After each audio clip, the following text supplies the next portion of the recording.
ప్రసంగి గ్రంథం 11వ అధ్యాయం. నీ ఆహారమును నీళ్ల మీద వేయుము, చాలా దినములైన తరువాత అది నీకు కనబడును. 7 8 భాగము పంచిపెట్టుము. భూమి మీద ఏమి కీడు జరుగునో నీ వెరుగవు. మేఘములు వర్షముతో నిండియుండగా అవి భూమి మీద దాని పోయును.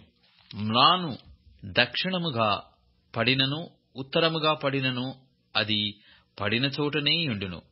గాలిని గుర్తుపట్టువాడు విత్తడు, మేఘములను కనిపెట్టువాడు కోయడు. చూలాలి గర్భమందు ఎముకలు ఏ రీతిగా ఎదుగునది నీకు తెలియదు. గాలి ఏ త్రోవను వచ్చునో నీ వెరుగవు. అలాగుననే సమస్తమును జరిగించు దేవుని క్రియలను నీ వెరగవు. ఉదయమందు విత్తనమును విత్తుము, అస్తమయమందు నీ చేయి వెనుక తీయక విత్తుము. అది ఫలించునో ఇది ఫలించునో లేక రెండును సరిసమానముగా ఎదుగునో నీ వెరుగవు.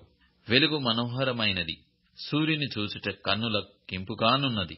ఒకడు చాలా సంవత్సరములు బ్రతికిన ఎడల చీకటి గల దినములు అనేకములు వచ్చునని ఎరిగియుండి తాను బ్రతుకు దినములన్నీ సంతోషముగా ఉండవలెను.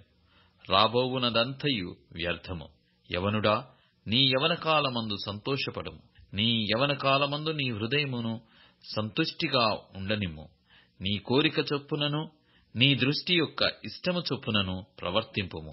అయితే వీటన్నిటిని బట్టి దేవుడు నిన్ను తీర్పులోనికి తెచ్చునని జ్ఞాపకముంచుకొనుము.